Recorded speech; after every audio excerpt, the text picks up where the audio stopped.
नमस्कार.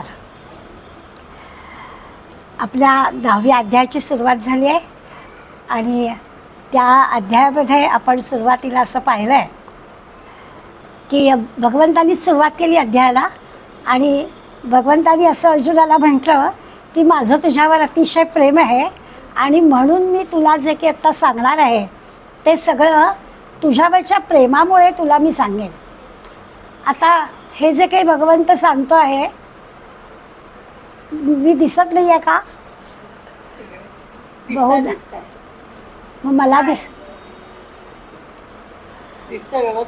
अच्छा ठीक आहे.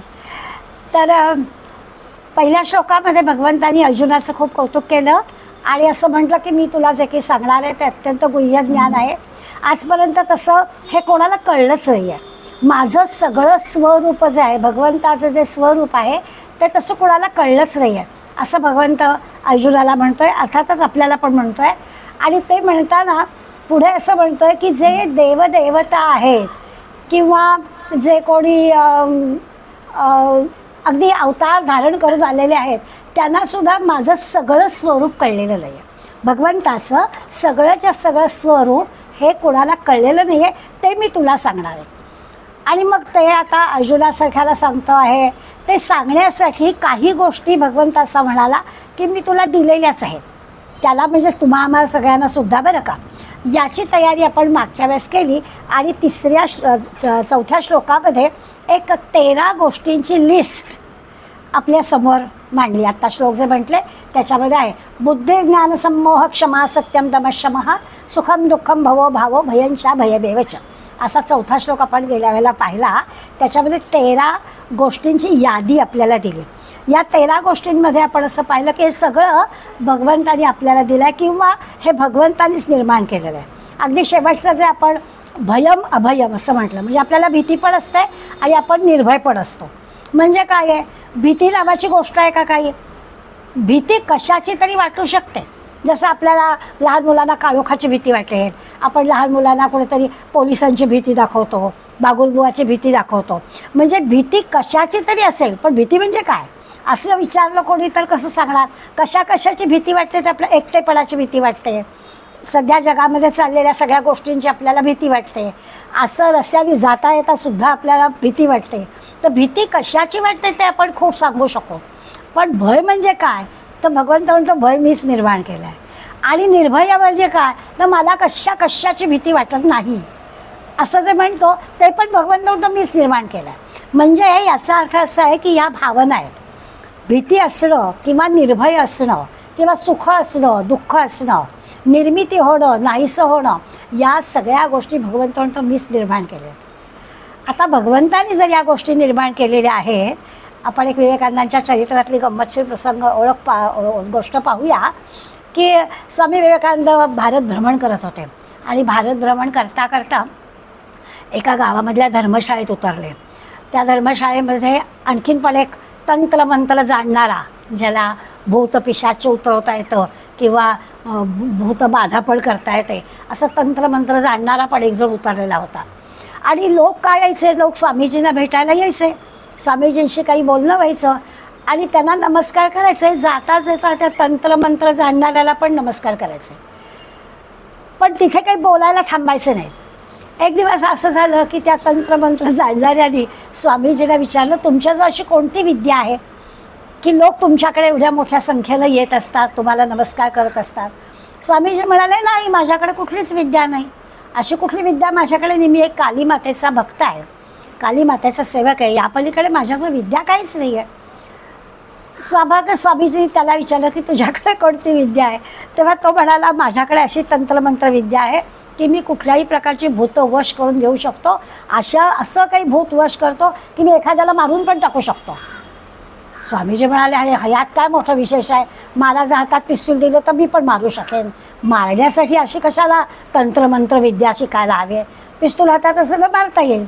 तर त्याला राग आला. तो म्हणाला तुम्ही माझ्या विद्येची चेष्टा करू नका, तुम्हाला जर मी दाखवलं ना तुम्हाला एका क्षणात नाहीसं करीन इथून. तर स्वामीजी म्हणाले काही हरकत नाही, मला एकदा ते काय काळी विद्या आहे ती बघायचीच आहे, करच म्हणाले तू असं.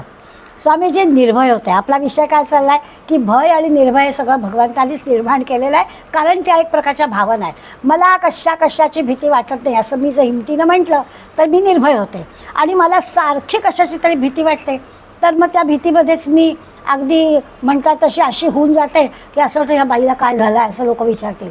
त्या भीतीचे परिणाम आपल्याला माहिती आहेत, भीती कशाची वाटते हे पण माहिती आहे. पण या दोन भावना भगवंतांचं मीच निर्माण केल्यात. म्हणजे काय आहे तर आता तंत्रमंत्रविद्या जाणकार स्वामीजीला म्हणतो की बघ माझ्या वाटेला लागू नकोस, नाहीतर मी तुला नाहीसं करू शकेल. आणि स्वामीजी या गोष्टीला पण तयार झाले.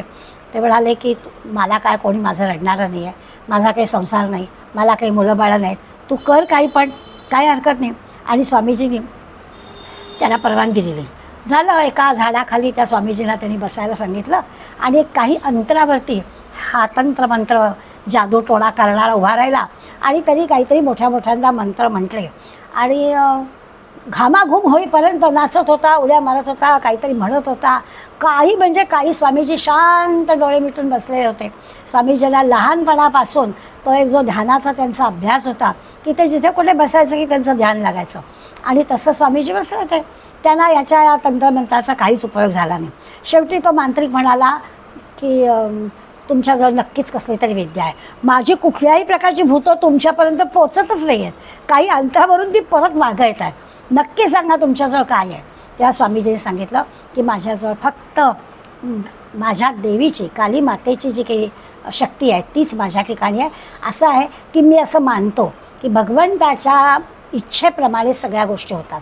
भगवंताची इच्छा जर मला सांभाळण्याची असेल तर तुझी कुठलंही तंत्रमंत्र असेल त्याचा काही माझ्यावर परिणाम होणार नाही. आणि भगवंताचीच इच्छा नसेल तर मला काहीही एवढंसं कारण पुरेल आणि मी या जगातून जाईल. त्यामुळे भगवंताच्या इच्छेनं सगळ्या गोष्टी होतात याच्यावर माझा पूर्ण विश्वास आहे. त्यामुळे तुझ्या तंत्रमंत्रविद्येचा माझ्यावर काही परिणाम झाला नाही असं आपल्याला स्वामीजीच्या चैत्रात प्रसंग दिसतो. आपण मागच्या श्लोकात जो भय आणि निर्भय या दोन गोष्टी पाहिल्या त्यावरून आपल्याला सगळ्यांना त्याच्या 13 गोष्टींचा आपण विचार केला त्या लक्षात येतील.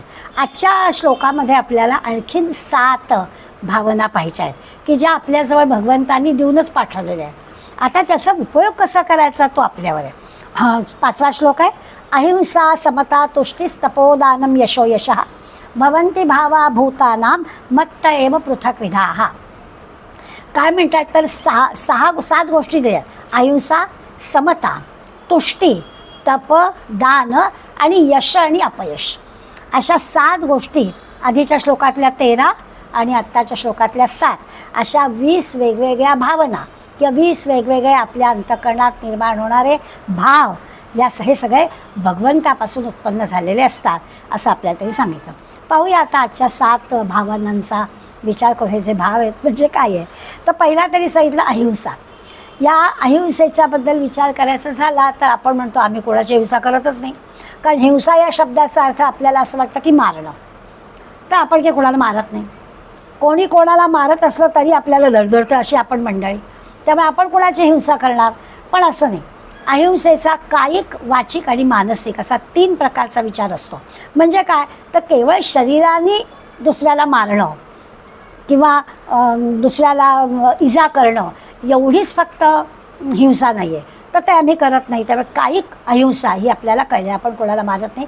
अगदी शाळेत शिक्षक असणारा शिक्षकसुद्धा हल्ली मारू शकत नाही. आईवडील तर हल्ली मारतच नाहीत. त्यामुळे मारणं म्हणजे हिंसा करणं असं जर आपण त्याचा अर्थ लावला तर आपण सगळे कायिक अहिंसा नक्की करतो. पण नंतरच्या 2 गोष्टी फारच महत्त्वाच्या आहेत. वाचिक सुद्धा हिंसा करायची नाही. कुणालाही जराही कठोर बोलायचं नाही, रागावून बोलायचं नाही. हे तर नाही होऊ शकत आपल्या हातनं. त्यामुळे आपण ती हिंसा करतो, कठोर बोलतो, रागावतो. आणि पुढे तर मानसिक म्हटलं आहे, त्या मानसिक अहिंसेचा विचार केला तर मनात पण हे आणायचं नाही. म्हणजे प्रत्यक्ष रागावून बोलायचं नाही, प्रत्यक्ष कठोर बोलायचं नाही, प्रत्यक्ष राग कोणाला तर येईल असं आपण बोलायचं नाही. हे तर करायचंच. पण मानसिक अहिंसा म्हणजे काय तर मनात पण हे विचार आणायचे. कुणाहीबद्दल आपल्या मनामध्ये असा रागाचा विचार पण येता कामा नये. ही पण त्यांनी अहिंसा आपल्याला करायला सांगितले. आता आपण सगळेजण यामध्ये अडकूच. एक कायिक हे याच्यामध्ये अडकणार नाही, कारण आपण कोणाला खरोखरच हात उगारत सुद्धा नाही, त्यामुळे मारणी दूरचीच गोष्ट राहिली. पण वाचिक आणि मानसिक हा सुद्धा अहिंसा हवी असं त्यांनी आपल्याला सांगितलं आहे. आता आपल्या लक्षात येईल की आपण पाहतोय काय, तर भगवंताचा भाव आपल्यामध्ये आहे. आता हा भाव आपल्याला भगवंताने दिला आहे, त्याचा वापर आपण कसा करायचा ते आपण आता आपण ठरवायचं आहे. आता कायिक वाचिक मानसिक अहिंसा अहिंसा असं जे म्हटलं आहे, तर खरोखरच हे सगळं ज्याला जमतं,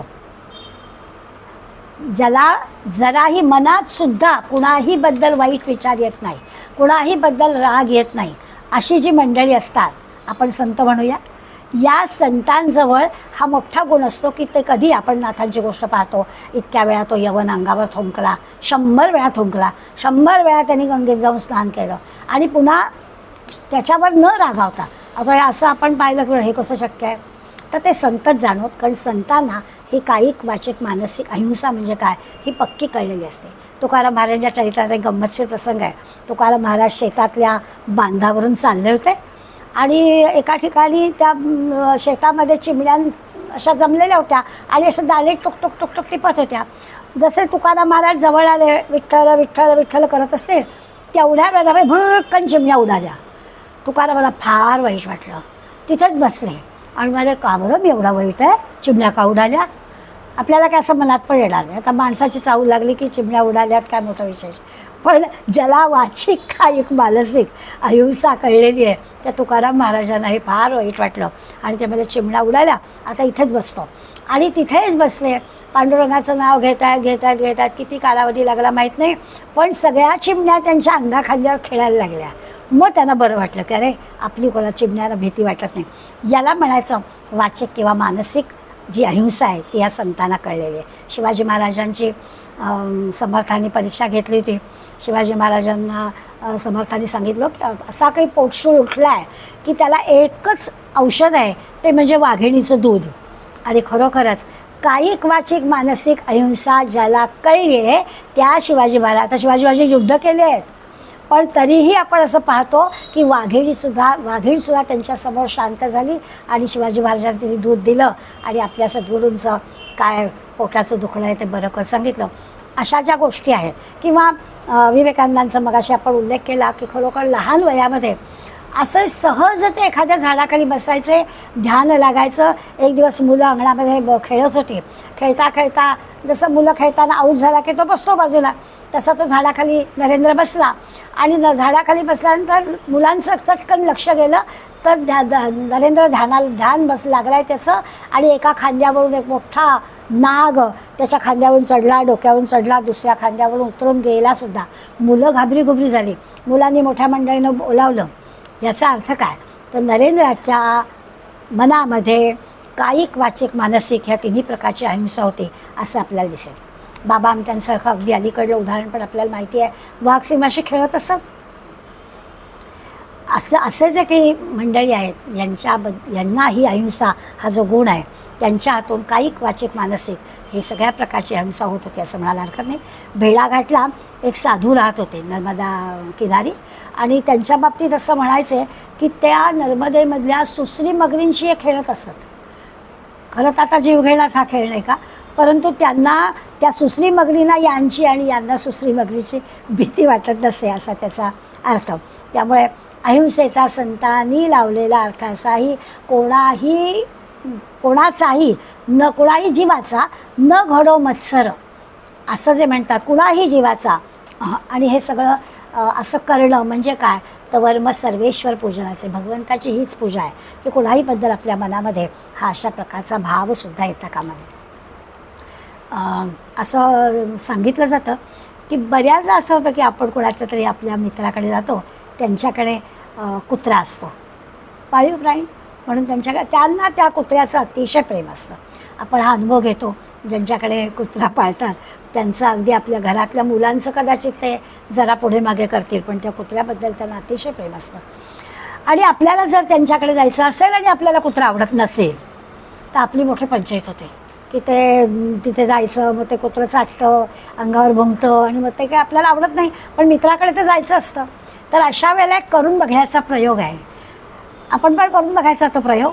आणि प्रयोग असा आहे की आपण त्या मित्राकडे जाताना आपल्याला माहिती आहे की असं असं सगळं घडतं आणि आपल्याला आवडत नाही. लिफ्टमध्ये गेल्यानंतर मनात विचार आणायचे की बाबा रे, तुझा मालक माझा अतिशय चांगला जवळचा मित्र आहे आणि त्याचं माझ्याकडे आणि माझं त्याच्याकडे जे बारीकसं काम आहे त्याच्यासाठी मी येणार आहे, तेव्हा तू काही माझ्या अंगावर ओढू नकोस. मला असा जवळ आल्यावर मला भीती वाटेल किंवा तुझ्याबद्दल मला घृणा वाटेल असं माझं काही नाही आहे. असा सगळा भाव फक्त मनात आणायचा. आपण सगळा विचार जो करतोय ना, तो भगवंतानी आपल्याला दिलेली आहे भाव जे आहेत त्या शक्तीबद्दल विचार करतोय. तर अंतःकरणात नुसता हा भाव आणायचा आहे. त्या पाळीव प्राण्याबद्दल, आपल्या मित्राकडे असणाऱ्या कुत्र्याबद्दल फक्त मनात विचार आणायचा आहे. आणि असं करून तुम्ही दाराची बेल वाजवा. तुमच्या अंतःकरणात निर्माण झालेले भाव त्या प्राण्याला कळतात.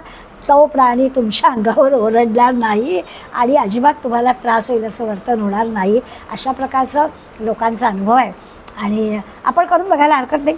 मनात विचार करून असं जर आपण केलं आणि आपल्याला जर अनुभव आला तर आपल्या लक्षात येईल की किती हा आपल्या अंतःकरणात निर्माण होणारे जे भाव आहेत त्याचा परिणाम होत असतो. असो, आता आपल्याला अजून थोडासा विचार असा करायचा आहे की आपल्या हातून अशा प्रकारचा कुठलाही अहिंसेचा प्रकार होत नाही. म्हणजे असं आहे की आपण देवळात, आम्हाला बऱ्याचदा अनुभव येतो, आपण छानपैकी देवळात गीता म्हणतो आहे किंवा काय स्तोत्र म्हणतो आहे आणि देवळात तर अनेक मंडळी देवदर्शनाला येत जात असतात. छानपैकी काहीतरी निरूपण चाललं आहे, प्रवचन करताय, कोणी म्हणताय, काहीतरी स्तोत्रपठण चाललं आहे, याचं भान आपल्याला राहत नाही. ठाणकन घंटा वाजवतात आणि जी काही तिथे चाललेला असतो ना तो जो कार्यक्रम, तिथे नाही म्हटलं तरी सगळ्यांचं थोडंसं एक चित्त विचलित होतं. जे चाललेलं आहे तिथपासून ते चित्त दूर जातं. हे सुद्धा भान आपल्याला ठेवलं पाहिजे की कुणालाही आपल्या कृतीमुळे त्रास होणार नाही याची काळजी घेतली पाहिजे. इतका अहिंसेचा विचार आपल्याला त्यांनी करायला सांगितले. आपण तो रोज अनुभव घेतो. रात्रीची वेळ आहे, रस्ता अगदी सुनसान आहे, तरी देखील वाजवत वाजवत ॲम्ब्युलन्स जातात. की रात्रीची वेळ, म्हातारी माणसं, लहान मुलं, कोणी झोपलेली आहे आणि गरज नाही आहे. हां, असं नाही आहे की ती ॲम्ब्युलन्स वाजत गेली नाही तर काहीतरी फार मोठं त्या नुकसान होणार आहे. पण हा रोजचा आपला अनुभव आहे की कुणाचाही विचार आपण करत नाही, इतक्या हिंसा आपण आपल्याकडून करत असतो. असा जर भाव मनात घेतला, म्हणजे अहिंसा ह्या शब्दाचा विचार केला तर आपल्याला कळेल. काही काही ना सिद्ध पुरुषांच्या कथा असतात. एक वासुदेवानंद सरस्वती म्हणून जे होते ते सिद्ध पुरुष होते आणि अनेक प्रकारच्या सिद्धी त्यांना प्राप्त झालेल्या होत्या. या सिद्धींबद्दल असं सांगतात की त्यांच्याकडे कोणी जर आलं, एखादा रोगी आला किंवा त्या अनेक औषधं झाले, अशा ठिकाणी माणूस अशाच वेळेला जातो की सगळं करून थकला की मग माणूस जातो. तर वासुदेवानंद सरस्वती त्या अशा आजारी माणसाला सिद्धीच्या द्वारा बरं करायचे. अशी त्यांच्या चरित्रामध्ये आपल्याला उदाहरणं दिसतात की ते नाही म्हणत नसत, येऊ दे, आणि त्याला ते देत असत. किंवा पण एखादा जर नोकरी मागायला युवक आला तर मात्र ते नाही म्हणत असत. माझ्या सिद्धीचा उपयोग तुला नोकरी मिळवण्यासाठी नाही मी करून देणार. कारण त्यांचं म्हणणं असं असायचं की जो एखाद्या स्वकर्तृत्वाने त्या नोकरीच्या ठिकाणी एखादा जाईल त्याच्यावर तो मी अन्याय का करू. म्हणजे अहिंसेच्या प्रकाराबद्दल आपण बोलतोय ना, म्हणून मी हे उदाहरण दिलं की ही पण एक प्रकारची हिंसाच आहे की एखादा कर्तृत्ववान आहे, तिथे केपेबल आहे, त्याला नोकरी मिळणं बरोबर आहे, पण यांनी सिद्धीचा वापर केला आणि दुसऱ्या एखाद्या तरुणाला तिथे नोकरी लावली तर त्याच्यावर अन्याय नाही का झाला. तर तोही होता कामा. इतका बारीक विचार या अहिंसेच्या संदर्भात आपल्या निरूपण करणारे, म्हणजे आपल्याला आता माहितीच आहे की गीतेवरती अनंत मंडळींनी निरूपण केलेले आहेत. एकेका श्लोकावरती निरूपण केलेल्याचं आपण वाचन केलं तर आपल्याला असं वाटतं की अरे एवढं ताट आपल्यासमोर वाढून ठेवलं आहे, यातलं आता नेमकं काय खावं असं आपलं झालेलं असतं. त्यामुळे अनेकांनी या अहिंसा या भावाचा आपल्यासमोर विचार मांडला आहे आणि असं आपल्या सिद्धीचा किंवा आपल्या जो असणाऱ्या शक्तीचा उपयोग ही मंडळी करत असतात. मला वाटतं आता आपण आपल्या मनाशी विचार करू शकतो की आपली नेमकी कुठे कुठे चूक होते आणि त्याला हिंसा म्हणायचं का, आपल्यामुळे कोणाला त्रास होतो का, आपल्यामुळे कोणाला त्रास झालेला आपल्याला कळतो का. असंही आहे की आपल्याला कळतच नाही की माझ्यामुळे कोणाला त्रास झाला आहे, तर असं पण होता कामा नये. हा सगळा विचार ह्या एका अहिंसा नावाच्या भावामध्ये आपण लक्षात घ्यायचं आहे. दुसरा शब्द आहे समता. समता याचा अर्थ असा आहे सगळ्यांना सारखं मानणं. हा माझा, हा परका, हा भेदच आपल्या मनामध्ये असता कामा नये. बरं, ती जी समता आहे ती सर्व स्थितीमध्ये, आपल्याला एखाद्याने मदत केली की तेवढ्यापुरतं आपल्याला त्याच्याबद्दल प्रेम वाटतं असं नाही आहे त्याचा अर्थ. सर्व परिस्थितीमध्ये, सर्व वेळी, सर्व काळी सगळ्यांशी समानतेनं वागता आलं पाहिजे. म्हणजे विरोधी पक्ष कितीही आरोप करतो आहे, खोटे आरोप करतो आहे, तरी देखील धीरोदात्तपणानं आपल्या देशाचा प्रमुख आत्ता ज्या पद्धतीनं वागता आहेत ते जर आपण कुठेही तोल सुटू देत नाहीत. कुणी काही म्हणा, मला जे करायचं आहे तेच मी बरोबर करतो, ही समता आहे. त्या अशा त्यांच्या बोलण्याने जराही विचलित न होता ते काम करतात. या समतेच्या मागे न्याय आणि सत्य या दोन गोष्टी असल्याच पाहिजेत. समता जी आहे ती न्यायानं मिळवायचे आणि सत्यतेनं, म्हणजे न्याय आणि सत्य या दोन्ही गोष्टी पाठीशी असल्या पाहिजेत. गीतेमध्ये ज्याला समत्वम योग उच्यते असं म्हटलं आहे की समता म्हणजे काय, तर समता हाच योग आहे. म्हणजे मग अशी जसं आपण अहिंसेचा विचार करताना हिताचा विचार केला की काय पाहिजे, तर कल्याणाचं पाहिजे. त्या वासुदेवानंद सरस्वतींचं उदाहरण आपण सांगितलं की जे हिताचं आहे त्याला मदत करायची, आपल्या सिद्धींचा उपयोग करायचा. तसं आपल्याला समतेच्यामध्ये पण पाहता येईल की सगळ्यांशी सारखं वागायचं म्हणजे काय, आपला परका भेद मानायचा नाही म्हणजे काय. गीतेनेच आपल्याला उदाहरण दिलं आहे. गीतेतला श्लोक आहे, विद्या विनय संपन्न ब्राह्मणे गवी असतील शुनीचैव श्वपाकेषु पंडिता समदर्शिना. पंडित मंडळी जी आहेत, विद्वान मंडळी जी आहेत, हुशार मंडळी जी आहेत, ती मंडळी समदर्शी असतात, म्हणजे सगळ्यांकडे समानतेनं पाहतात. आता याचा अर्थ जर लावायचा म्हटला या श्लोकाचा, तर आपल्याला नीट विचारपूर्वक लावायला लागेल अर्थ. सगळ्याला गाय असू दे, ब्राह्मण असू दे, कुत्रा असू दे, या सगळ्यांना समान मानायचं. आता या सगळ्यांना समान मानायचं म्हणजे काय, गाईला खायला घालायला जे द्यायचं तेच द्यायला हवं, ब्राह्मणाला भिक्षा घालताना जे द्यायला हवं तेच द्या. तिथे समानता नाही जाणणार. म्हणजे आपल्याला विचार करता येईल की समानतेचा अर्थ काय. जातीभेद पाळायचा नाही ही गोष्ट अगदी बरोबर आहे, पण समानता याच्या अर्थाला आपण मुद्दाम त्या जातीभेदात शिरायचं नाही, पण तू जिथे गरज आहे तिथे आपल्याला, जसं आहे ना की मागे आपल्याला माहिती असेल सातारच्या राजांनी मराठा मंडळींमध्ये पौरोहित्य शिकवण्यासाठी प्रयत्नपूर्वक अशा मंडळींना तयार केलं. परंतु त्यांना ते, म्हणजे त्यांची मंडळीसुद्धा त्यांना त्यांच्या लग्न समारंभाला पूजेला बोलवे नसे झाले. त्यांना वाटायचं की हे काम ब्राह्मणांचंच आहे. तर अशी समाजामध्ये गोष्ट असते, तिथे आपल्याला समता, समत्वम योग उच्यते असं असलं तर या गोष्टी आपल्याला, म्हणजे हे खरं आहे की जन्मना जे आहे ते आपण सगळेजण जन्माला येताना सारखे चालवलं आहे. संस्कारात द्विज उच्यते, संस्कार कसे होतील त्याप्रमाणे आपल्याला आपण द्विज आहोत का वैश्य आहोत असं ठरतं. एखादा व्यापार करणार असेल तर तो वैश्य झाला, अध्यापन करणार असेल तर द्विज झाला, असं आपल्याला करता येतं. तर इथे सुद्धा समतेचा विचार करताना भगवंत सांगतोय की समता म्हणजे काय, तर सगळ्यांशी आपलं वागणं समान असलं पाहिजे हे लक्षात येईल. पण याचा अर्थ आपलं माया करणं, प्रेम करणं, ममता करणं, त्याला सगळ्यांना मर्यादा असायला हवी. सगळ्यांशी समान वागलं पाहिजे, बरोबर आहे. पण तरी देखील जसं आहे की आपल्याला महाभारतातल्या धृतराष्ट्राबद्दल सगळ्यांना माहिती आहे. धृतराष्ट्र खरं काही असा मोठा वाईट होता का, तर असं काही नव्हतं, असा काही तो वाईट नव्हता. पण मुलांवरची जी माया त्याची होती त्या मायेमुळे त्याला अंध केलं गेलं आणि त्यामुळे काय तो करतो आहे, भर दरबारात आपल्या सुनेची विटंबना होते ती काही तो थांबवू शकला नाही. म्हणजे तिथे त्याला जर लक्षात आलं असतं की अरे हे काय, हे माझे आणि परके असा भेद नको होता मानायला, तर समत्व कळलं असतं तर ही वेळ आली नसते. द्रौपदीचा वस्त्रहरणाच्या वेळेला धृतराष्ट्राने थांबवलं असतं, किंवा लाक्षागृहामध्ये पांडवांना जाळेपर्यंत यांची मजल गेली हे याला कळले नव्हतं धृतराष्ट्राला, पण त्यांनी आपल्या मुलांना थांबवलं नाही. समता कशी कुठे कुठे पाहिजे, जिथे धादांत दिसत आहे की हे अशा पद्धतीनं चुकीचं वर्तन होत आहे तिथे आपल्याला समतेचा विचार केला पाहिजे. पुत्रप्रेमामुळे चुकीच्या वाईट गोष्टींचं समर्थन धृतराष्ट्रांनी अनेक ठिकाणी केलं असं दिसेल. त्यामुळे माया, प्रेम, हे असं पुत्रप्रेम असं जे आड येतं आहे त्याच्यासाठी गीता आपल्याला सांगते मनबुद्धीला समता शिकवली पाहिजे. धृतराष्ट्राच्या मनाला, त्याच्या बुद्धीला ही समता कळली असती तर तिथे तिथे त्यांनी आपल्या मुलांना ह्या चुकीच्या वर्तनापासून थांबवलं असलं, तो राजा होता. अशा पद्धतीने आपण ह्या समतेचा विचार करायचा. आणखीन पण उदाहरण आपल्या व्यवहारातली देता येईल की आपण नेहमी म्हणतो की आपला जो असतो तो बाल्या, म्हणजे आपल्या मुलांचं आपल्याला बरोबर वाटतं, तीच गोष्ट दुसऱ्यांनी केली की आपल्याला नाही आवडत. मी गमतीनं नेहमी सांगते की आपल्या मुलीला छानपैकी रविवारी अगदी महिन्यात एकदा वर्षातून एकदा कुठेतरी बाहेर ट्रिपला असं दोघंजणं गेले की आम्ही म्हणतो जावई आमचा अगदी हौशी आहे. पण तेच जर सुनेला नेलं तर मुलगा लंपट आहे नुसता, सारखं ती काय म्हणेल ते. आता हे काय आहे, ही काही समता नाही. समता असेल तर तुला मुलगी आणि सून याच्यातला काही फरक करायचं कारण नाही, सगळेच हौशी असं म्हणायला काय हरकत आहे. पण असं घडतं आणि व्यवहारात पण आपल्याला अनेकदा असं दिसतं. त्यामुळे चांगलं वाईट, योग्य अयोग्य, आपल्याला अपेक्षित आपल्याला अनपेक्षित, आपल्याला आवडणारं आपल्याला न आवडणारं, असे जे अनेक प्रसंग आपल्यासमोर येतात त्या वेळेला आपण लक्षात घ्यायचं की समतोल आपल्याला राखता आला पाहिजे. पुढला मुद्दा दिला आहे तुष्टी. तुष्टी म्हणजे समाधान. आता आपल्याला अगदी नेहमी आपण समाधान मानण्यावर असतं, असा अगदी नेहमीचा आपला शब्दप्रयोग आहे. आपल्याला एखादी आवडणारी वस्तू मिळाली तर समाधान होणं, यात काही विशेष ते होतच समाधान.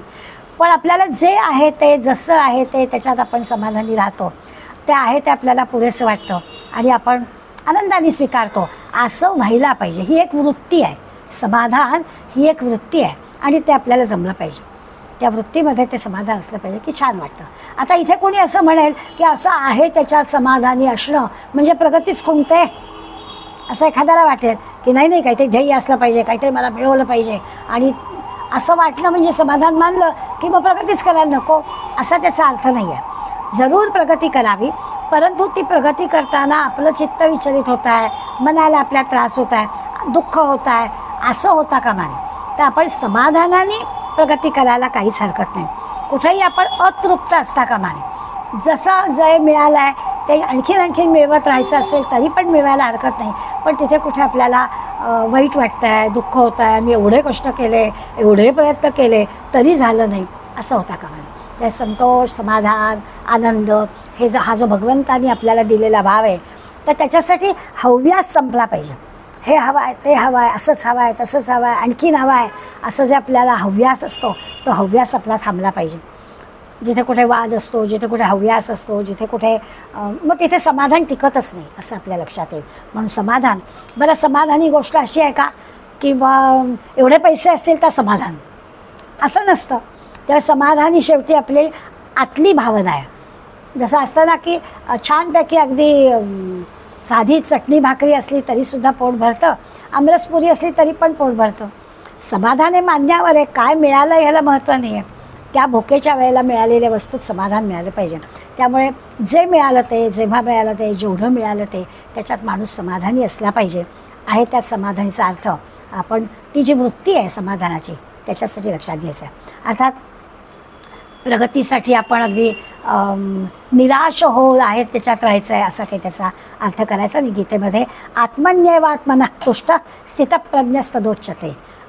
गीता काय करते, गीता प्रश्न निर्माण करते आणि उत्तरही आपल्याला तिथेच देते. त्यामुळे समाधान हे असं मान्यावर आहे असं म्हणता लगेच सांगू टाकलं की खरं समाधान कशात आहे, तर तुम्ही वस्तूंची उदाहरणं किती पण द्या, त्या समाधानाला काही अर्थ नाही आहे. आत्ता ज्या वस्तूमधून आपल्याला समाधानाचा आनंद मिळेल, पण तो आनंद काही शाश्वत असणार नाही. जसं आहे ना, दुपारी किती छान जेवलो, पुन्हा रात्री लागतंच हो काहीतरी, असा आपला अनुभव आहे. त्यामुळे वस्तूंमधल्या, व्यक्तींमधल्या, परिस्थितीमधल्या त्या समाधानाला फारसा अर्थ नाही. मग अर्थ कशाला आहे, तर भगवंताचं जे स्वस्वरूप आहे त्या भगवंताच्या आत्मन्येवात्मनः तुष्टः, तो जो स्वस्वरूपाचा आनंद आहे, आत्मरत, भगवंताच्या ठिकाणी रत होणं, स्वतःमध्येच असणारा तो जो भगवंत आहे त्याला ओळखणं आणि त्यांनी जे संतुष्टता येते, त्यांनी जे समाधान मिळतं, त्या बाहेरच्या कुठल्याच गोष्टीमधून ते समाधान मिळत नाही. त्या खरं समाधान जे आहे ते आपल्या आतून आपल्या अंतरंगामध्ये असणाऱ्या ईश्वराला ओळखण्यामध्ये. चौथा विचार सांगितला तप. आता तप म्हटल्यानंतर असं वाटतं की ते सगळं हिमालयात साधू ऋषीमुनी करतात, आम्ही काय तप करणार, आम्ही काही तप वगैरे करत नाही. तर असं नाही त्याचा अर्थ. तप करणं याचा अर्थ दुसऱ्यासाठी, इतरांसाठी काहीतरी कष्ट करणं. माणूस स्वतःसाठी सगळंच करतो, पण इथे तप करणं याचा अर्थ दुसऱ्याला जराही दुःख न देता त्याच्यासाठी काहीतरी करणं. त्याला त्रास होणार नाही, त्याला दुःख होणार नाही, उलट असं वाटायला हवं की अरे याची सेवा मला करायला मिळाली, सेवेची संधी मला मिळाली. अशा प्रकारे काही करणं याला तप करणं असं म्हणतात.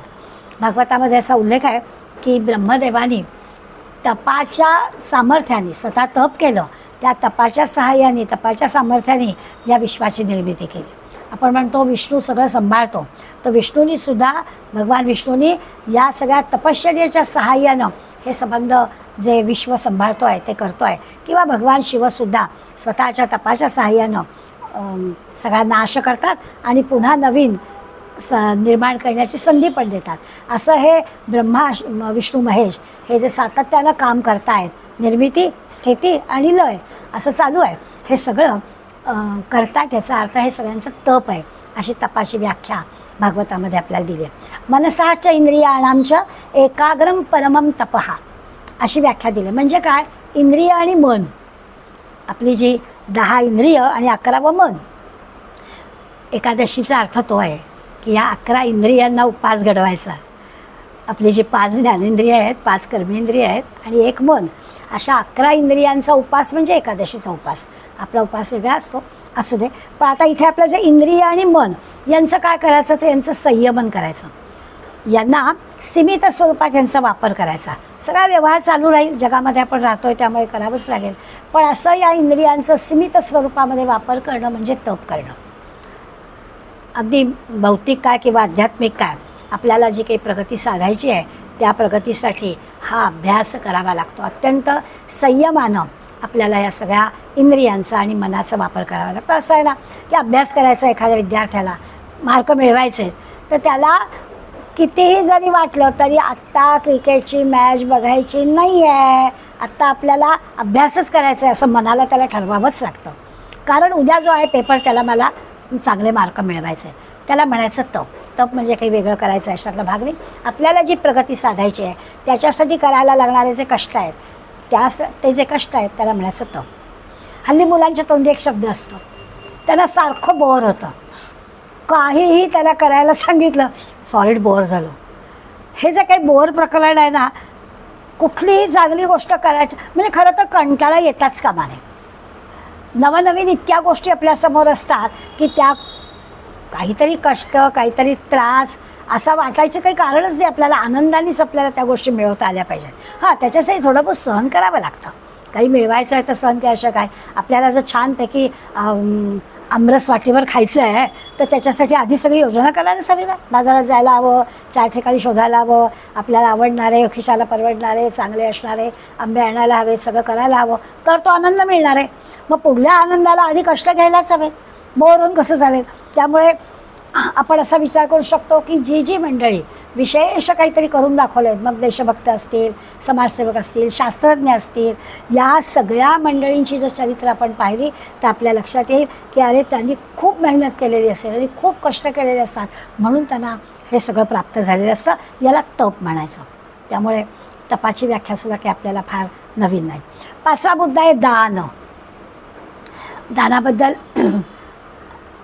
रोज पाट्याच्या पाट्या लागतात नाही, यांनी एवढं दान दिलं, त्यांनी तेवढं दान दिलं, आणि ते तर सांगतात की उजव्या हाताचं डाव्या हाताला कळता कामा नये असं दान केलं पाहिजे. अजिबात त्याची वाच्यता होता कामा नये अशी दानाच्याबद्दल खरं म्हणजे म्हटलं जातं. परंतु हल्ली काय, प्रत्येक ठिकाणी आम्हाला इन्कम टॅक्सचा काही याचा फायदा आहे का असं आम्ही विचारूनच देतो ना लोकांना देणग्या. त्याला काही इलाज नाही. त्या बाकीच्या सगळ्या आपल्या तांत्रिक गोष्टींमध्ये आपण नको पडूया. आपण भगवंतानी जो दान नावाची आपल्याला गोष्ट दिलेली आहे त्याच्याबद्दल आपण विचार करूया. याचा अर्थ असा आहे की दुसऱ्याला आनंद होईल असं आपलं वर्तन असणं. आपल्याजवळ एखादी वस्तू आहे, ती वस्तू आपण दुसऱ्याला दिली तर त्याला अधिक आनंद होणार आहे. त्याला दान म्हणायचं. दान द्यायचं म्हणजे ज्याला आपण देतो त्याला आनंद वाटला पाहिजे, त्याला समाधान वाटलं पाहिजे. हां, आपली वस्तू हरवली, जाऊ दे मी देऊन टाकली असा नाही त्याचा अर्थ. तुझी वस्तू हरवली ती काही तू दान दिलेली नाही. जे काही आपण दुसऱ्याला देतोय ते आपणही आनंदाने दिलं आहे आणि त्यांनीही त्या आनंदाने स्वीकारलं आहे, त्याला आनंद झाला आहे, त्याला दान असं म्हणायचं.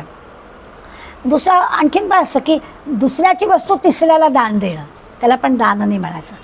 आपली वस्तू असली पाहिजे, ती आपल्याला हवीशी असली पाहिजे, आपल्याला अत्यंत गरजेची असली पाहिजे, तरी देखील माझ्यापेक्षा ह्याला जास्त गरज आहे असं वाटलं पाहिजे आणि ती देणं ह्याला दान म्हणतात. फार दानाचा विचार वेगळा आहे. आपण आपल्याला नको असणाऱ्या वस्तू दान देतो आणि आपण फार मोठ्या दानाच्या गप्पा मारतो. हे काही नाही. आम्हाला घरात नको आहेत भांडी, आम्हाला घरामध्ये नको आहेत वस्तू, आणि मग लगेच आपल्याला फोन येतात, अहो हे द्यायचं आहे मला, ते दान नव्हे असं आपल्या लक्षात येईल.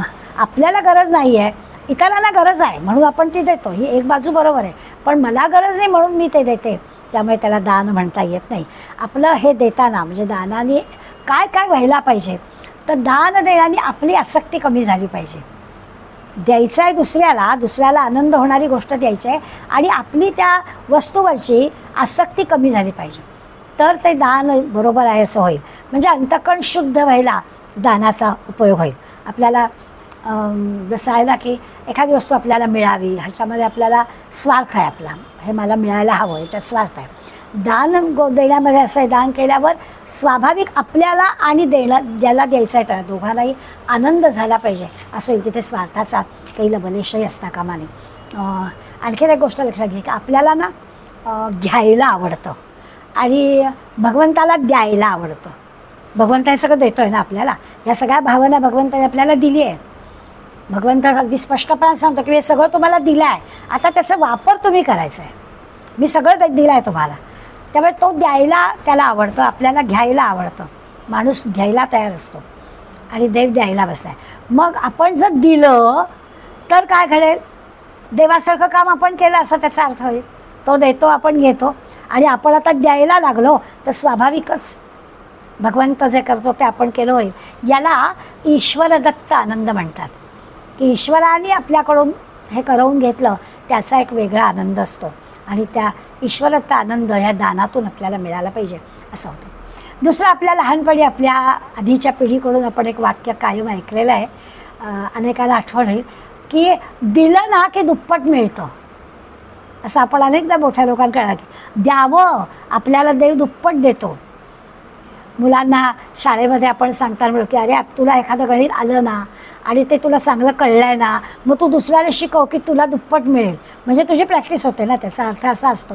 तर मुलांना काही बाकी कळत नाही, पण हे दे, ज्ञान दिलं की आपलं वाढतं. तसं दान काही दिलं की आपल्याला दुप्पट मिळतं. पण ते मात्र असं श्रद्धेनं मनापासून करायला हवं. आपण बळजबरीनं मनाविरुद्ध काही कुणाला वस्तू दिली, दान दिलं तर ते काही फार आपल्याला आनंद देत नाही. जुने कपडे देणं, जुनी भांडी कुणी देणं, आपल्याला नको असणाऱ्या वस्तू देणं, याला काही दान म्हणता येत नाही. असो, दिलेल्या दानातून स्वतःच्या थोडं सुखानं मुरड बसली पाहिजे. हरिश्चंद्रांनी आपलं सगळं राज्य देऊन टाकलं म्हणून त्याच्या दानाचं आपण विशेष महत्त्व देतो. की हरिश्चंद्रांनी काही नाही, बरं झोपेत दिला होता, हां असं पण काही नाही की शब्द दिला होता तो स्वप्नात दिला होता की जो काही येईल त्याला मी दान देणे, तसं प्रत्यक्ष केलं. त्यामुळे हरिश्चंद्रांनी दिलेलं दान हे दानासारखं होतं. किंवा शिबीराजांनी एका पक्षासाठी स्वतःचं जीवन देऊन टाकलं की त्याच्या वजना इतकं माझं मांस देतो आणि शिबीराजांनी दिलं, याला दान म्हटलं जातं. त्यामुळे आपल्याला दानाचा अर्थ सहज कळेल. भगवंताने आपल्याला दान नावाचा हा मोठा भाव दिलेला आहे आणि आपल्या मिळकतीप्रमाणे पण दान व्हायला पाहिजे बरं का. म्हणजे एखादा 100 500 रुपये 1000 रुपये मिळवणारा माणूस आहे, त्यांनी दिलेलं दान आणि लाखभर रुपये ज्याच्याजवळ आहेत त्यांनी दिलेल्या दान याची नाही तुलना होऊ शकणार. यांनी पण 1 रुपया द्यायचा आणि त्यांनी पण 1 रुपया द्यायचा. आपल्या मिळकतीप्रमाणे आपल्या याला योग्य वाटेल अशा पद्धतीचं पण दान द्यायला हवं. हा पण विचार आपल्याला त्यांनी काळात सांगितलेला आहे. खरंच आहे, दुसरं दानाची पाठी लागता कामा नये. मग अशी आपण म्हटलं की आपलं नाव नाही कुठे येतं कामा. हिशोबासाठी आपल्याला पावत्या लागतात, बरोबर आहे, त्यासाठी आपण ते घ्यायचं हे चालेल, पण त्याचा वाच्यता करायची नाही.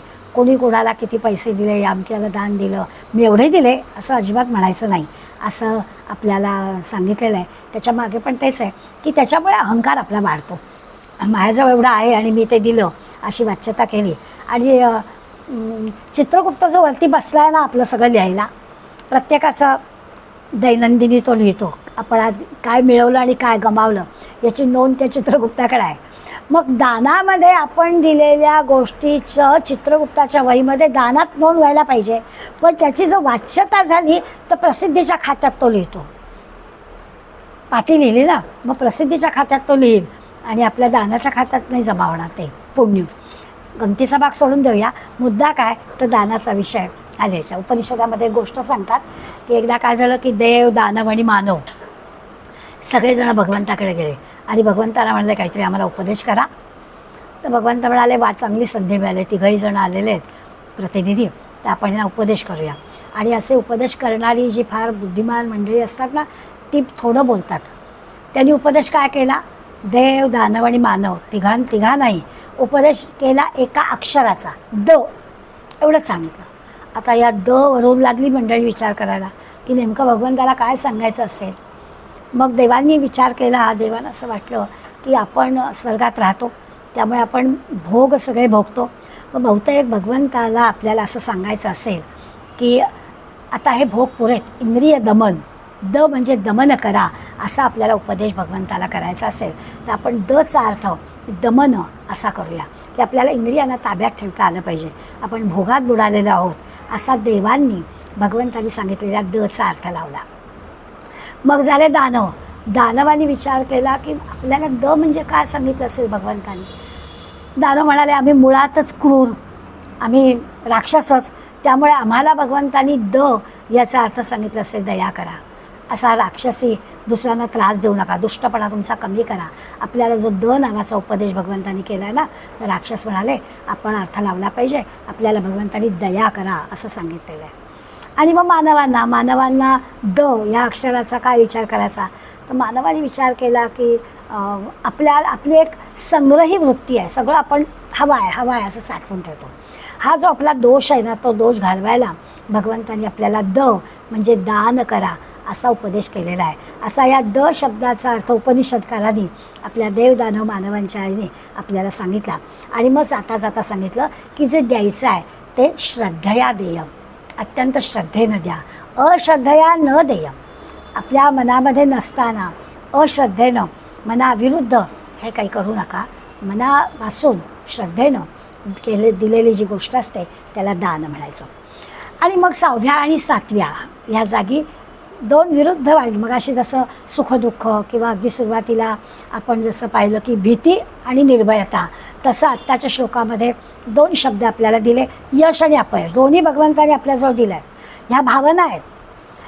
पुन्हा मगात सगळंच लक्षात घ्यायचं की यश आणि अपयश ही काही गोष्ट नाही आहे. मला यश मिळणं म्हणजे काय, तर मी करत असलेली गोष्ट चांगली झाली तर मला बरं वाटतं, ह्याला यश मिळणं म्हणायचं, आणि नाही झाली तर अपयश म्हणायचं. त्यामुळे या 2 भावना आहेत. आपल्याला यश म्हणजे काय आणि अपयश म्हणजे काय असं दाखवता नाही येणार. आपल्याला सांगता येईल की या गोष्टींमध्ये यश मिळालं किंवा या गोष्टीमध्ये मला अपयश आलं. त्यामुळे या 2 भावना आपल्या प्रत्येकाजवळ भगवंतांनी देऊन ठेवल्या. म्हणजे काय करायचं, तर एक असं आहे की प्रत्येकाच्या ज्या कल्पना असतात त्या त्याच्या स्वभावाप्रमाणे आणि त्याच्या परिस्थितीप्रमाणे असतात. मनात येणाऱ्या कल्पना म्हणजे असं आहे की एखाद्याला भरपूर पैसा कमवायचा आहे की काही नाही बाबा, आपल्याला म्हातारपणाच्या एक 5-10 लाख रुपये आपल्याजवळ असलेच पाहिजेत, असं जर एखाद्याने ठरवलं आणि पैसाच कमवायचा ठरवलं तर त्याला पैसा मिळवणं हेच त्याला महत्त्वाचं वाटेल. त्याच्या दृष्टीनं त्याला महत्त्व आहे की पैसा मिळवणं, अगदी बरोबर आहे. आणि मग तो मिळाला तर त्याला यश मिळालं, आणि त्यांनी एवढे अगदी ठरवलं, कष्ट केले आणि तरी नाही मिळालं, अपयश आलं. असं आपण यशापयशाचा अर्थ सांगू शकतो. जी काही ध्येय आपण ठरवलं आहे त्या ध्येयाची पूर्ती होणं म्हणजे यश, ध्येयाची पूर्ती न होणं म्हणजे अपयश. समर्थ आपल्याला सांगतात, सदाचार हा थोर सांडून येतो. समर्थांचं जरा वेगळंच आहे. सदाचार नेहमी जो काही आपलं आचरण आहे, जे काही आपलं वागणं आहे ते चांगलं असावं, तो कधीही चांगला आचार सोडू नये. ज्यांनी तोची तो मानवी धन्य होतो. आणि तो म्हणतो असे जे लोक असतात चांगलं उत्तम आचरण करणारे तेच लोकांमध्ये लोकप्रिय होतात, लोक त्यांनाच मानतात. ज्यांनी तोची तो मानवी धन्य होतो, असं 2 ओळीमध्ये समर्थांनी सांगितलं. याचा अर्थ लक्षात घ्यायचा की लोकांमध्ये तोच धन्य होतो म्हणजे काय, तर त्याला यश मिळतं. कोणाला यश मिळतं, चांगलं आचरण करणाऱ्याला यश मिळतं. आपण आपला व्यावहारिक दृष्टिकोनातून आधी उदाहरण घेतलं की ज्याला पैसा हवा आहे, पैसा मिळाला की तो यशस्वी झाला, नाही मिळाला तो अयशस्वी झाला. संतांचं सांगणं आहे, जो चांगलं आचरण करतो त्याला यश मिळतं. मी गमतीनं नेहमी म्हणते की कोणाला समाज लक्षात ठेवतो. आता जर आपण मुलांना विचारलं की आपल्याला स्वातंत्र्य मिळाल्यापासून आपल्या देशाचे पंतप्रधान जे कोणी झाले ते रांगेनी नावं सांगा, तर मुलं विचार करायला लागतात. आधी कोण होतं, हां आधी नेहरू होते, ते मला चांगलं माहिती आहे. मग 2, 3, 4 आत्तापर्यंत आत्ताचे मोदी आहे ते पण माहिती आहे. मधले सगळ्या क्रमाने सांगा, तो मुलं शोध घेतात. आता एवढ्या मोठ्या पदावर असणाऱ्या मंडळींची नावं क्रमाने आम्हाला लक्षात येत नाहीत. पण त्याच मुलांना आपण विचारूया महाराष्ट्रातल्या 5 संतांची नावं सांगा, पटकन हात वर होतो आणि भराभर मुलं संतांची नावं सांगतात. आता संत म्हटलं तर काहीच त्यांच्याजवळ नाही पद, नाही पैसा, नाही काही, पण ते लक्षात राहतात. याचा अर्थ असा आहे की यशस्वी कोण आणि अयशस्वी कोण. यश कोणाला मिळतं? तो जो सदाचारी आहे, जो दुसऱ्यांसाठी काहीतरी करतो आहे तो यशस्वी. आणि जो स्वार्थीपणानं आपल्यापुरतंच काही करतो आहे किंवा पदावर आहे म्हणून तेवढ्यापुरतं करतो आहे, पदावरून बाजूला झालं की मग कोण कुठला असा प्रश्न आहे, तर त्याचं काय होणार. म्हणून आचरण चांगलं असणं त्याला महत्त्व आहे. शुद्ध आचरण असेल चांगलं आहे, शुद्ध नसेल तर स्वाभाविकच निंदा होते, अपकीर्ती पण होते, दोन्ही आहे. आपण दोन्हीचं वड यश आणि अपयश दोन्ही पाहतो आहे. तर चांगलं आचरण असेल तर यश म्हणजे नावलौकिक होतं, आचरण नसेल चांगलं तर दुष्कीर्ती होते, दोन्ही आहे. अध्यात्मशास्त्रात आपण असं म्हणतो की माणसानं नरदेह मिळालेला आहे तर याच जन्मामध्ये भगवंताच्याकडे वाटचाल करायला सुरुवात करावी. कारण ही फार मोठी आपल्याला एक म्हणतात तसं घबाड, ज्ञानेश्वर माऊली त्याला घबाड म्हणतात. घबाड मिळालं, नरदेह मिळाला म्हणजे घबाड मिळाला आहे. त्यामुळे एक सुवर्ण संधी आपल्याला प्राप्त झालेली आहे, हा नरदेह मिळालेला आहे. त्यामुळे आता विषय सुखामध्ये लिप्त न होता आपण आपली छानपैकी प्रगती करून घ्यायची. म्हणजे भगवंता आपल्या सगळ्या प्रगतीचा जो काही काटा आहे तो भगवंताकडेच ठेवायचा आहे. बाकी या सगळ्या इथल्या ज्या व्यावहारिक गोष्टींमधली प्रगती आहे ना ती होत राहते, ती जात राहते, ती काही कायम टिकणारी नाही. पण भगवंताकडे आपल्याला जायचं आहे, त्या भगवंताकडे जाण्याचा जो मार्ग आहे तो आपल्याला गाठायचा आहे. त्याच्यासाठी आपल्याला यश मिळालं पाहिजे याचा विचार आपल्याला करायचा आहे. दुसरं असं आहे की हे यश आणि अपयश असं म्हणतो आहे आपण, नेहमी म्हणतो की यश मिळालं की माणसाला स्वाभाविकच हुरळून जायला होतं, कारण आपण जे ठरवलं आहे ते आपल्याला प्राप्त झालं आहे. अपयश आलं तर आपल्याला वाईट वाटतं, दुःख होतं की अरे मी एवढे कष्ट केले आणि आपल्याला काही मिळालं नाही, जे हवं होतं ते मिळालं नाही. तर हे दोन्ही होता कामा नये. आपल्याला ज्या भगवंतापर्यंत पोचायचं आहे त्याची तयारी कशी करायची. तर यश मिळालं तरी यस ओके, अपयश मिळालं तरी पण मिळायचं यस ओके, पुन्हा प्रगती करीन, पुन्हा प्रयत्न करीन असं म्हणायचं. त्यामुळे या दोघांमध्ये भगवंताला पाहायचं आहे. दोन्ही गोष्टी भगवंतानीच आपल्याला दिलेल्या आहेत. त्यामुळे या यशाकडे आणि अपयशाकडे कसं पाहायचं, तर अशा समतेने पाहायचं की त्याला आपोआपच वेगानं आपली वाटचाल होईल. जसं भक्त प्रल्हादाच्या चरित्रामध्ये आपण पाहिलं की किती त्या हिरण्यकश्यपूने त्याला त्रास दिला. तसं पाहायला गेलं तर इतके त्यांनी कष्ट सोसले, ते त्याचं अपयश नव्हतं, त्याच्यामुळे त्याला यशच मिळालं. त्यामुळे असं नाही की कष्ट सोसलं म्हणजे कष्ट सोसूनसुद्धा त्याला यश मिळालं आणि त्याची भगवंताकडे छानपैकी वाटचाल झाली. म्हणजे 4थ्या श्लोकामध्ये आपण जसं सुख आणि दुःख, भाव आणि अभाव म्हणजे निर्मिती आणि नाश असं पाहिलं, किंवा भय आणि अभय, तसं आत्ता आपण पाहिलं यश आणि अपयश. या सगळ्या ज्या परस्पर विरुद्ध असणाऱ्या भावना आहेत या सगळ्या गोष्टी भगवंताकडून मी तुमच्याजवळ दिली आहेत, या सगळ्या तुमच्याजवळ आहेत. आणि मग अशा ज्या तुमच्याजवळ आहेत या सगळ्या आता हे सगळं त्यातलं चांगलं जे आहे ते भगवंताचं आहे, दिलं आहे सगळं भगवंताने. पण भगवंत काही आपल्याला असं नाही म्हणत आहे की अरे तुम्ही अहिंसा हे भगवंताचं रूप आहे, मग आपल्या हातून जी हिंसा होते ती काय आहे, ते मानव निर्मित आहे. त्याच्यात भगवंतानी काय बरोबर ते आपल्याला सांगितलं आहे, दिलं आहे तुमच्याजवळ सगळं, चांगलं वाईट विवेक करण्याची बुद्धी पण तुम्हाला दिलेली आहे. त्याचा उपयोग करून आपण काय करायचं, तर आपण भगवंताचं रूपच आहे ते अहिंसेचं आहे.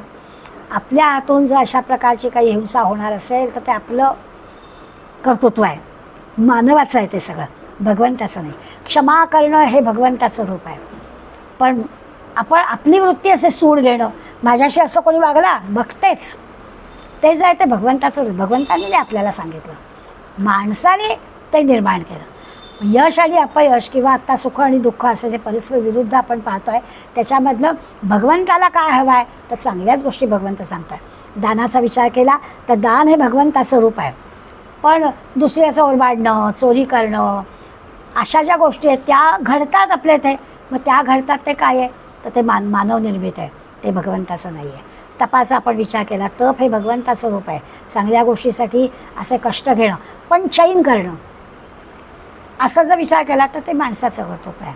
त्यामुळे माणूस काय करतो, या ज्या भगवंतानी दिलेल्या भावना आहेत या भावनांचा जो योग्य वापर करायला हवा तो करत नाही. त्यामुळे हिंसा करणं, सूड घेणं, चोरी करणं शयन करणं, आळस करणं, ह्या सगळ्या गोष्टी ज्या आहेत ह्या माणसाच्या आहेत. ह्या भगवंताने नाही आपल्याला करायला सांगितल्या. भगवंताने आपल्याला जे दिलं आहे त्याच्यामधलं आपण चांगलं शोधून केलं पाहिजे.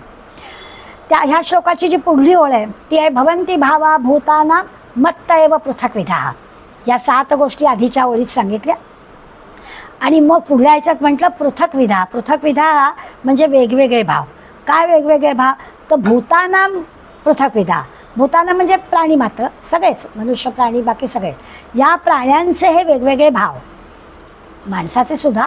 आता प्राण्यांमध्ये काही ठराविकच गोष्टी आहेत, त्यांना काही अशा भावना नाही, ज्याला काय वाटेल अशा ज्या गोष्टी असतात त्या प्राण्यांमध्ये नसतात, मर्यादित स्वरूपात असतात. म्हणजे जसं पाळीव प्राण्यांच्या बाबतीत म्हणू शकतो की त्यांना आपला परका भेद कळतो. आपला मालक आला की ते कशा उड्या मारतात आणि शत्रू आला तर काय करतात किंवा चोर आला तर काय करतात हे आपल्याला कळतं. त्या काही मर्यादित स्वरूपामध्ये ह्या सगळ्या गोष्टी त्यांना असतात, नाही म्हणायला बरोबर आहे. परंतु माणसा इतक्या नसतात. मत्त एव भवंती म्हटलं आहे तर भगवंत म्हणतो ह्या पण सगळ्या माझ्यापासून मी देतो. या सगळ्या ज्या भावना आहे या मी देतो. म्हणजे या सगळ्यांचा आधार जो आहे तो भगवंत आहे. मग भगवंतामुळे या सगळ्या गोष्टी मिळत आहेत, सत्ता मिळते, स्फूर्ती मिळते. याचा अर्थ जीवनात चांगलं काय आणि वाईट काय हे जे काही घडत असतं ते सगळं भगवंतामुळे घडतं असं आपण म्हणतो. पण प्रत्यक्ष मात्र जेव्हा चांगलं घडतं तेव्हा मी केलं असं वाटतं, वाईट घडतं असं का बरं माझ्या वाट्याला आलं म्हणून दुःख होतं. त्यासाठी आपल्याला ते सांगितलं आहे की या 2 श्लोकांमध्ये जे 20 भाव माणसाच्या हृदयामध्ये अभिव्यक्त होतात, आपल्या मनामध्ये अभिव्यक्त होतात, या तसं म्हटलं तर की एवढ्याच भगवंताच्या लीला नाही आहेत, अनंत आहेत. आत्ता ह्या 2 श्लोकांमध्ये 20 गोष्टी आपल्याला भगवंताने दिल्या. ह्या सगळ्या मी तुमच्यामध्ये अभिव्यक्त केलेल्या आहेत, तुमच्याजवळ या सगळ्या गोष्टी दिलेल्या आहेत. एका अर्थाने हे केवळ प्रातिनिधिक आहे. अजून कितीतरी अशा गोष्टी भगवंतांनी आपल्याजवळ दिल्या आहेत. एक थोडीशी यादी आपल्याला माहिती आहे. आपल्याला काम, क्रोध, लोभ, मोह हे सगळे षड्रिपू दिलेले आहेत. स्पर्धा दिली आहे, दंभ, दर्प दिला आहे, अहंकार, अभिमान दिला आहे, सगळं भगवंतांनी आपल्याजवळ दिलं आहे. आणि या सगळे जे काही विकार म्हणूया आपण याला, कारण ते रिपूच आहेत आपले. भाव म्हटलं तर चांगलं करायला हवं. त्यामुळे ह्या सगळ्या कामक्रोध जर असतील तर ते विकार आहेत. हे सगळे विकार आत्ता या 2 श्लोकात सांगितले नाहीत. आत्ताच्या या 20 भावाला सांगितल्या त्या वेगळ्या सांगितल्या. षड्रिपू आहेतच ते सगळे विकार आपल्याला, पण ते सगळे विकार सत्वरजतमातून मिळतात. आपला सत्वरजतम जसा कमी जास्त स्वरूपातला असेल, तमोगुण वाढला तर क्रोध वाढणारच, अशा प्रकारचा आपल्याला विचार ते होईल. म्हणजे पुढल्या ह्याच्यामध्ये उल्लेख भगवंत करणार आहेत. हे सगळं जे काही कमी जास्त प्रमाणामध्ये आपल्यामध्ये असतं, आपण ठरवायचं की यातलं काय करावं. शक्यतो प्रयत्न करावा की सत्वगुणांनीच राहण्याचा प्रयत्न करावा. मनात कुठे रजोगुण तमोगुण आला तर त्याला बाजूला करता यायला हवा. सत्वगुणाचा आश्रय घेऊन ठेवावा. वाईट वृत्ती, वाईट कृती याच्यापासून दूर राहावं. प्रयत्नपूर्वक हे करावं लागेल. कारण उताराकडे पाणी लवकर जातं ना, त्या वाईट गोष्टींकडे आपण पटकन जातो ना. पटत नाही आपल्याला. मी शाळेत शिक्षिका असल्यामुळे मला शाळेतली उदाहरणं जरा जास्त आठवतात. मी मुलांना म्हणायचे की एवढ्या सगळ्या प्रकारच्या कलांचे, खेळांचे क्लास आहेत, कितीतरी आहेत. बुद्धिबळ खेळायचा पण क्लास, टेबल टेनिस खेळायचा पण क्लास, अगदी पत्ते खेळायचा सुद्धा क्लास, किती प्रकारचे क्लासेस आहेत बाहेर, सर्व प्रकार आहेत. पण येथे शिव्या शिकवल्या जातील असा क्लास आहे का? पण मुलांना येतात की नाही? वाईट गोष्टी शिकाव्या लागत नाहीत, वाईट गोष्टी आपोआप येतात. सिनेमातली गाणी शिकायला जायला लागत नाही, दूरदर्शनाच्या सिरियलचं म्युझिक शिकायला लागत नाही. जरा वाजलं की सगळं टायटल सॉन्ग आपल्याला पाठ असतं. गीतेचा अध्याय शिकावा लागतो, गीतेतले श्लोक शिकावे लागतात, त्याशिवाय नाही आहेत. चांगलं काही आहे तर त्याच्यासाठी कष्ट घ्यावे लागतात, त्याच्यासाठी प्रयत्न करावे लागतात. वाईट गोष्टी सहज येतात. म्हणून ते आपल्याला सांग की आपण आपल्या वाईट वृत्तीपासून, वाईट कृतीपासून आपण बाजूला स्वतःला करून घेता यायला पाहिजे. आणि मग त्याच्यासाठी काय करायचं तर प्रत्येक वृत्तीबरोबर भगवंताचं स्मरण करायचं. म्हणजे मग आपल्या हातून वाईट गोष्ट घडणार नाही. आपण चांगलीच गोष्ट, यांचा एक प्रसंग सांगतात की रामकृष्ण परमहंसांच्याकडे त्यांचे जे शिष्य होते त्याच्यामधल्या एकाला प्रचंड व्यसन होतं, रोज दारू प्यायचा. बाकी खरंच चांगला होता. म्हणजे शिष्य या दृष्टीनं तो रामकृष्णांशी त्याचं वर्तन अतिशय चांगलं होतं, तो सद्गुरू म्हणून त्यांना मानत होता. पण वेळ झाली की त्याला दारू प्यावीशी वाटायचीच. आणि त्याला कळायचं, तो जेव्हा त्याची उतरायची तेव्हा आपण चुकलो आहे हे त्याला कळायचं. एक दिवस तो रामकृष्णांना म्हणाला, की बाकी सगळं चांगलं, पण माझं हे काही मला ह्याच्यापासून काही बाजूला होता येत नाही, ती वेळ झाली की मला ती दारू प्यावीशी वाटतेच. तेव्हा रामकृष्ण शांत जरा बसले, डोळे मिटून घेतले आणि मग त्याला म्हणाले की काही हरकत नाही, तुला प्यायला हरकत नाही. क्षणभर आपण बावचळून जाऊ नये की हे काय काय सद्गुरूंनी असा सल्ला द्यायचा त्याला. मग ते म्हणाले की असं कर, तुला लागताय ना तू पी, पण असं कर, मला प्रसाद दाखव आणि पी. आता गडबड झाली आणि मग क्षणभर असं वाटलं की अरे आपल्याला परवानगी मिळाली आहे सद्गुरूंची. पण प्रत्यक्ष कृती करताना हे वाईट आहे आणि भगवंताचं सद्गुरूंचं स्मरण आपल्याला करायचं आहे. मला असं सांगायचं आपल्याला की सद्गुरूंचं स्मरण करताना वाईट कृती आपल्यातून होणार नाही, म्हणून सारखं देवाचं नाव घ्यायचं, देवाचं नामस्मरण करायचं, म्हणजे मग वाईट कृती आपल्या हातून होत नाही. आपल्याला तेच आता ह्या सगळ्या ज्या काही 20 भावना आपल्याला दिल्या, त्याच्यात चांगल्या वाईट दोन्ही दिल्या. मग त्याच्यासाठी आपल्याला सांगताय की काय करायचं, तर सारखं अनुसंधान भगवंताचं ठेवायचं.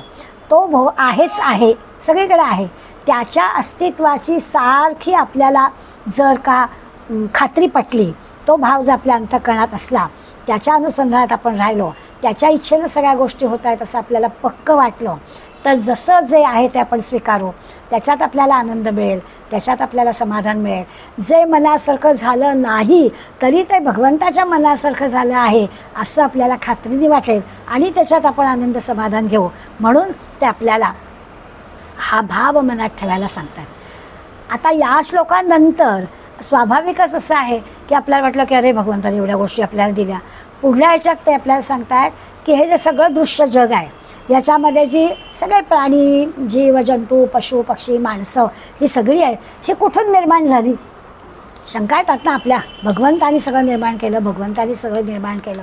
तर भगवंत आपल्याला पुढल्या श्लोकामध्ये म्हणजे 6व्या श्लोकामध्ये महर्षय सप्तपूर्वे चत्वारो मनवस्तथा मद्भावा मानसा जाता येशाम लोक इमा प्रजाः, अगदी स्पष्टपणानं हे सगळं विश्व कसं निर्माण झालं ते सांगणार आहेत. सप्त महर्षया, 7 महर्षी आहेत. आपण जसं आपल्या प्रत्येकाचं एक कुळ असतं आणि आपण तुमचं गोत्र कुठलं हो, मग आपण गोत्राचं नाव सांगतो. ती जी गोत्र आहेत ते सगळे ऋषी आहेत, त्याचा उल्लेख आपल्याला या श्लोकामध्ये दिसणार आहे. मनवहा म्हटला म्हणजे 14 मनू आपल्याला आहेत. आता 14 मनू म्हणजे काय ते पण आपल्याला ह्याच्यात कळणार आहे.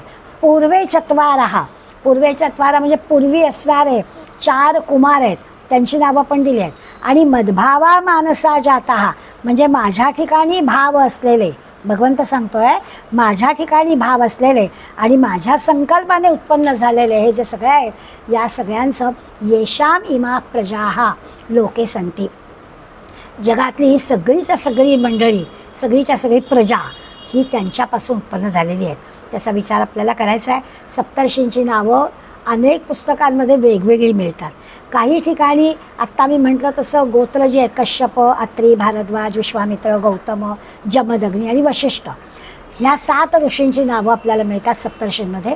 काही ठिकाणी मरीची, अंगिरा, अत्री, पुलस्त्य, पुलह, क्रतू आणि वशिष्ठ अशी 7 नावं मिळतात. आपल्याला काही फार खोलात जायला हवं असं नाही, आपण असं म्हणूया कुठली का नावं असेल ना, हे सप्तर्षींपासून आपली ही सगळी पुढे प्रजा आलेली आहे. 4 कुमार जे म्हटलं आहेत ते ब्रह्मदेवाचे 4 मानसपुत्र आहेत. त्यांची नावं सनक, सनातन, सनंदन आणि सनत कुमार असे 4 ब्रह्मदेवाचे मानसपुत्र आहेत. त्यांची ही पुढली सगळी प्रजा आहे. आणि अशा सगळ्यातून हे इमाहा प्रजाहा हे सगळं पुढे निर्माण झालेलं आहे, ज्याला आपण दृश्य जग म्हणतोय. त्याच्या मुळाशी या सगळ्या गोष्टी आहेत. याचा विचार आपण पुढल्या श्लोकामध्ये अर्थातच पुढल्या गुरुवारी करूया. आज आपण इथेच थांबूया. धन्यवाद.